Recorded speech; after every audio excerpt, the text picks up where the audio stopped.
नमस्कार, India news viral Bihar Jharkhand में आपका स्वागत है। मैं हूं मोनिका सिंह और आपको आज बताएंगे कि जैसा कि आप जानते हैं, झारखंड में चुनावी बिगुल फूका जा चुका है।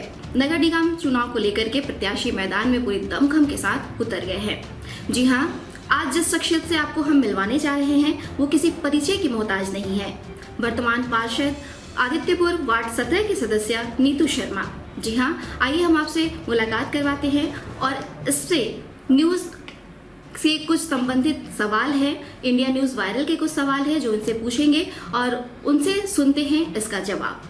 बहुत बहुत स्वागत नीतू शर्मा जी आपका हमारे India news viral Bihar Jharkhand के इस स्टूडियो में। आपको सबसे पहले अग्रिम शुभकामनाएं। धन्यवाद। आपसे कुछ चंद सवाल है इंडिया न्यूज वायरल के जनता के लिए, जिसका आप जवाब देंगी। हमारा पहला सवाल है कि चुनाव का समय आ गया है, आप इसे किस तरह से देख रही हैं?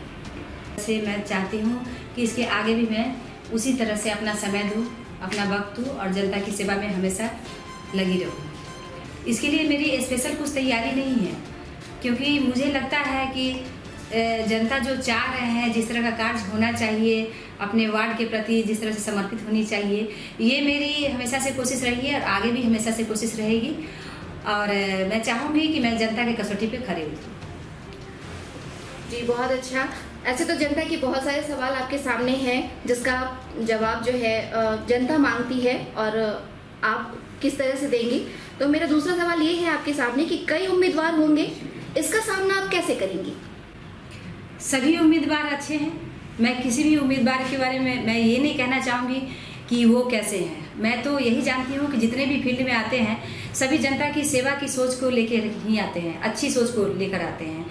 तो मैं अपना काम किस तरह से करना चाहूँगी और मैं जनता को क्या मैं बताना चाहती हूँ, क्या मैं अब तक कार्य करती आई हूँ, मैं इसके बारे में सोचूंगी। क्योंकि उम्मीदवार जो भी रहते हैं वो समाज की सेवा को लेकर के ही आगे बढ़ते हैं और हर एक उम्मीदवार को यही सोच होना भी चाहिए। मेरी अग्रिम शुभकामना उन लोगों के लिए भी रहेगी। बहुत अच्छी बात कही आपने, लेकिन ये बताइए कि जनता आपको ही क्यों चुने? बदलाव तो होनी चाहिए। जनता ये भी चाहती है कि अरे इस समय तो ये थी, तो अगली बार ये फिर से आए। तो ऐसा क्या खास है आप में कि आप अगली बार आए? जी, सही कहा आपने कि बदलाव तो होनी ही चाहिए और जनता हमेशा से बदलाव करती आई है। लेकिन बदलाव करने का ये मतलब नहीं होता है कि आप जनप्रतिनिधि को बदलाव करते हैं। जनता की सोच हमेशा से ये होती आती है कि जो उनके कार्य को आगे तक बढ़ाए, उनको समझे, उनसे सलीके से बात करे, उनको अपना वक्त दे। तो अगर इस तरह की सोच अगर जनता की होती है कि बदलाव कार्य में होना चाहिए या ना कि जनप्रतिनिधि के ऊपर भी, अगर जनप्रतिनिधि को भी बदलाव करना चाहते हैं तो हम ऐसे जनता को हैट्स ऑफ करना चाहेंगे जो हमेशा से अच्छी सोच रखते हैं और अच्छी सोचों के साथ अपने नए जनप्रतिनिधि को चुनते हैं। अब ये विकल्प उनके सामने है, क्योंकि ये अग्नि परीक्षा सिर्फ मेरी ही नहीं बल्कि जनता की भी है। हम ये जानना चाहेंगे कि जनता किस तरह से अपनी सोच को ध्यान में रखते हुए बदलते हैं या फिर चाहते हैं कि फिर से पहली वाली चुनौती का जो जनप्रतिनिधि हमारे सामने जो कसौटी पर खड़ी उतरी है या उनके कार्य में बदलाव लाते हैं। बहुत अच्छा आपने कहा। तो क्या आपको ऐसा लगता है कि वार्ड 17 में कुछ कार्य जो है वो अधूरा रह गया है? कुछ नहीं, मैं तो कहूँगी कि वार्ड 17 में काफ़ी सारा कार्य अधूरा है जिसको पूरा करने का संकल्प मैं सोच रखी हूँ।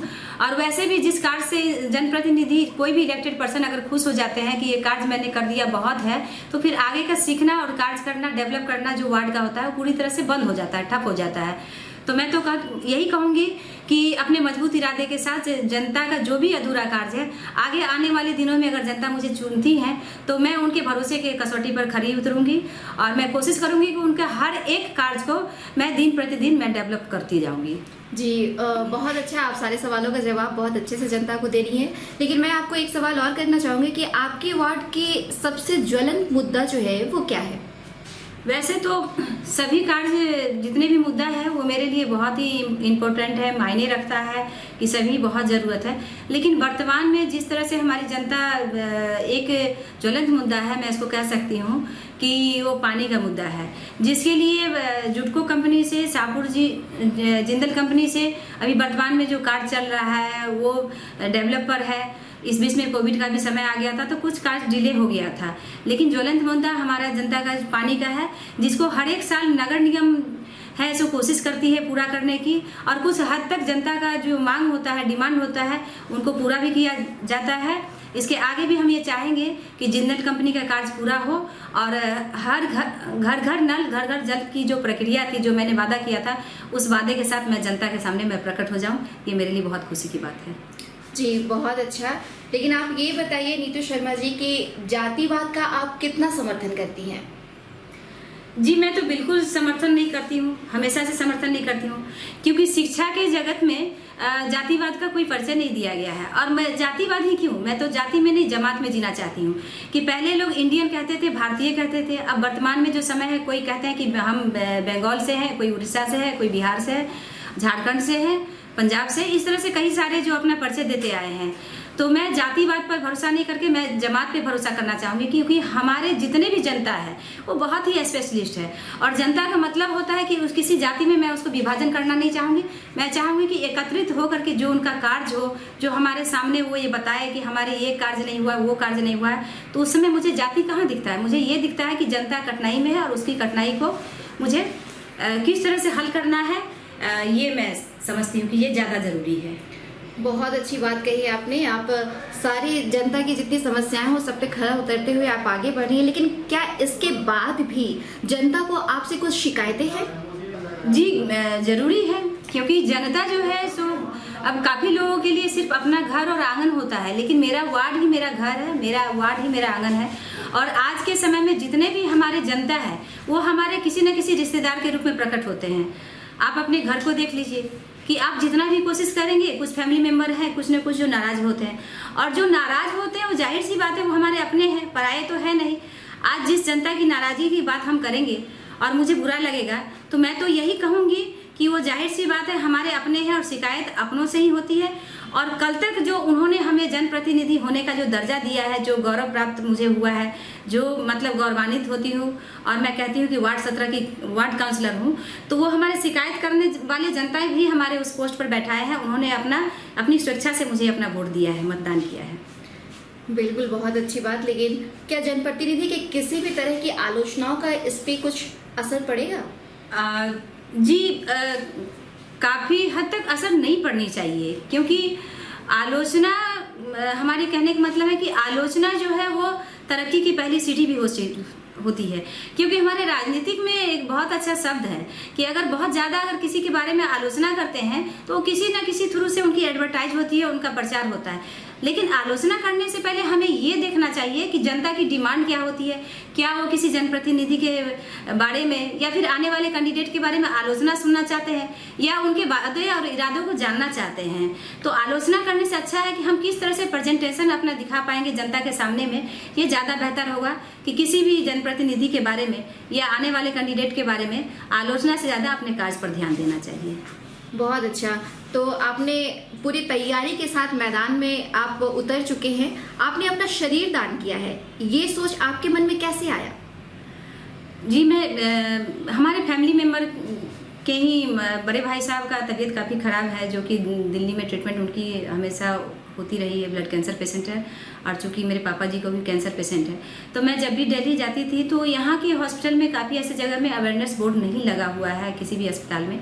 लेकिन दिल्ली में एक चीज़ ज़रूर मैं देखी हूँ, मुझे बहुत अच्छा लगा कि सरकारी या प्राइवेट अस्पताल के गेट में जो अवेयरनेस बोर्ड लगा हुआ था कि आप एक कीड़ा भी, एक पक्षी भी मरने के बाद भी उसके हड्डी का बहुत सारा उपयोग किया जाता है। एक रेशम का कीड़ा भी अपने देश के लिए रेशम दे के जाता है, कुछ न कुछ उनकी मेडिसिन का कार्य जाता है। लेकिन इंसान जब मर जाता है तो मरने के बाद उसके शरीर को जो दाह संस्कार किया जाता है, इसके बाद उस राख का कोई उपयोग नहीं होता है। तो एक मैंने अवेयरनेस क्लास भी मैंने ज्वाइन किया था, उस मीटिंग में मुझे बहुत ही चीज़ का अच्छा लगा था कि इंसान को जीते जिंदगी बहुत ही अच्छा कार्य करने का एक मौका मिलता है, लेकिन मरने के बाद भी वो कुछ अच्छा देश के लिए कर सकते हैं, जिसके लिए मैं काफ़ी प्रयासरत थी। और काफ़ी दौड़ भाग करने के बाद मेरी एक हार्दिक इच्छा थी कि मैं अपने शरीर को अपने देश के लिए जाते जाते दान कर दूँ, क्योंकि जब तक आप जीवित रहते हैं तब तक तो कुछ अच्छा कार्य करने की कोशिश करते ही हैं। लेकिन इसके बाद भी इस शरीर को मुझे लगा कि एक सरकारी हॉस्पिटल में जो बच्चों लोग मेहनत करते हैं और उन्हें शरीर नहीं मिलता है पोस्टमार्टम करने के लिए, तो ये अवेयरनेस क्लास में ये चीज़ बताया गया था कि अगर लाखों में अगर एक इंसान अपना देह दान करते हैं, शरीर दान करते हैं, तो काफ़ी सारे पेशेंट का भला हो सकता है। और ये अच्छा कार्य सोच करके मैंने अपने शरीर को दान कर दिया। बहुत अच्छी बात कही आपने। लेकिन अभी जो बताया जाता है कि चुनाव धन बल के आधार पर जीतने का चलन है, तो क्या आप भी इसी तैयारी में हैं? जी बिल्कुल नहीं, मैं तो इसको गलत साबित करना चाहती हूँ, हमेशा से गलत साबित कर चुकी हूँ और गलत साबित करना चाहती हूँ। क्योंकि मुझे नहीं लगता है कि जो जागरूकता जिस तरह से आम पब्लिक में बताया जाता है कि आपके अधिकार क्या है, आप किस तरह से मताधिकार को प्रयोग करना चाहेंगे, तो इसमें अगर 5 साल कार्य करने के बाद जनप्रतिनिधि को अगर धन बल का उपयोग अगर करना पड़े, तो मैं सोचती हूँ कि इस तरह के कार्य जो है असफल होना चाहिए। क्योंकि जनता अब जाग चुकी है, उन्हें पता है कि ना मुझे धन चाहिए, ना बल चाहिए, ना छल चाहिए, ना ही जाति चाहिए। बस जनता को ये चाहिए कि एक अच्छे जनप्रतिनिधि की ज़रूरत है जो उनको सुन सके, समझ सके और उनकी बातों को बहुत अच्छे तरह से समझा सके। जी बहुत अच्छी बात कही आपने। लेकिन आप चूंकि अभी भी पार्षद हैं वर्तमान में, तो आपने अपने वार्ड के लिए ऐसा क्या ऐतिहासिक काम किया है? जी बिल्कुल नहीं, मैं अपने वार्ड का कार्य अपना फर्ज समझकर करती हूँ और ऐतिहासिक कार्य मैंने बिल्कुल ही नहीं किया है। ऐतिहासिक कार्य मेरी वार्ड 17 की जनता ने करके दिखाया है। क्योंकि मुझ जैसी नॉर्मल साधारण महिला को एक मार्बल में नाम लिखवा दिए उन लोगों ने, और उन लोगों ने ये मुझे हक दिया कि मैं उनकी सेवक हूँ, उनके चरणों में रहना चाहती हूँ। आप बताइए कि अगर कोई भी एक अरबपति इंसान में इतनी हैसियत नहीं होती है कि रास्ते और चौक चौराहे में अपना नाम लिखवा सकते हैं, लेकिन ये हक मुझे जनता ने चूंकि दिया है, तो ऐतिहासिक कार्य हमारी जनता ने किया है, मैंने उनके लिए कुछ नहीं किया है। मैं जो भी कुछ कर रही हूँ ये मैं अपना फर्ज समझकर कर रही हूँ, मैं उन पर कोई एहसान नहीं कर रही हूँ। अच्छा, तो आप ये बताइए कि जनप्रतिनिधि की पूरी परिभाषा क्या होती है? जनप्रतिनिधि की परिभाषा उन्हें ऐसे तो इंग्लिश में इलेक्टेड पर्सन करते हैं, चाहे वो मुखिया हो, सरपंच हो, सांसद विधायक हो, वार्ड काउंसलर हो। लेकिन जनप्रतिनिधि, जन का मतलब होता है, एक हमारी सोच से है कि जन का मतलब समूह होता है, प्रति मतलब उसके प्रति आभार होता है, और निधि का मतलब होता है खजाना होता है। एक जनप्रतिनिधि उन्हीं को कहा जा सकता है कि जो जनता से चुना हुआ, जो भावी प्रत्याशी होते हैं और अपने 5 साल में सोची समझी जो अपनी भावनाओं को एक फिंगरप्रिंट से प्रकट करते हैं, तो जनप्रतिनिधि उन्हीं को हम कह सकते हैं। हमारी सोच में है कि जो कि जनता की भावनाओं को, जनता की बातों को बहुत आगे तक बढ़ाए, उनके दुख दर्द को सरकार तक पहुंचाए और उन्हें जनता की किस तरह से सपोर्ट किया जाएगा ये भी उनको साथ साथ समझाए, और उनका क्या हक अधिकार है, इस हक अधिकार को आगे तक ले जाने के लिए एक जनप्रतिनिधि की जरूरत होती है, जो कि सभी इलेक्टेड पर्सन का हिंदी में नाम जनप्रतिनिधि ही कहा जाता है। बहुत अच्छी बात कही है आपने नीतू शर्मा जी। लेकिन क्या इस नगर निगम के चुनाव में वर्तमान में बने हुए जनप्रतिनिधियों का और आने वाले जनप्रतिनिधियों का क्या संदेश होगा? हम अपनी ओर से उनको अग्रिम शुभकामनाएं देना चाहेंगे और ये कहना चाहेंगे कि जो वर्तमान में बने हुए जनप्रतिनिधि हैं वो बिल्कुल ही कमज़ोर ना हो, और कमज़ोर थे भी नहीं। उन्होंने जिस तरह से मेहनत और लगन से अपनी वार्ड को देख रेख किया है, उन्होंने एक कार्य डेवलप करके दिखाया है कि किस तरह से कार्य होता है, तो उन्हें घबराने की ज़रूरत नहीं है। जिस तरह से वो पूर्व में मेहनत कर रहे थे, आज भी मेहनत करते आएंगे, और भविष्य में अगर आने वाले कोई भी नए जनप्रतिनिधि को अगर जनता चुनते हैं तो हम उन्हें भी अग्रिम बधाई देना चाहते हैं कि अब जनता जाग चुकी है। अब जनता को किसी भी तरह से तोल मोल भाव के बहाव में, आप इमोशनल बहाव में आप उन्हें नहीं लाएंगे, और आने वाले दिनों में जनता की सेवा उसी तरह से होनी चाहिए जो पूर्व में जनता अपने जनप्रतिनिधि से अपेक्षा करते हैं।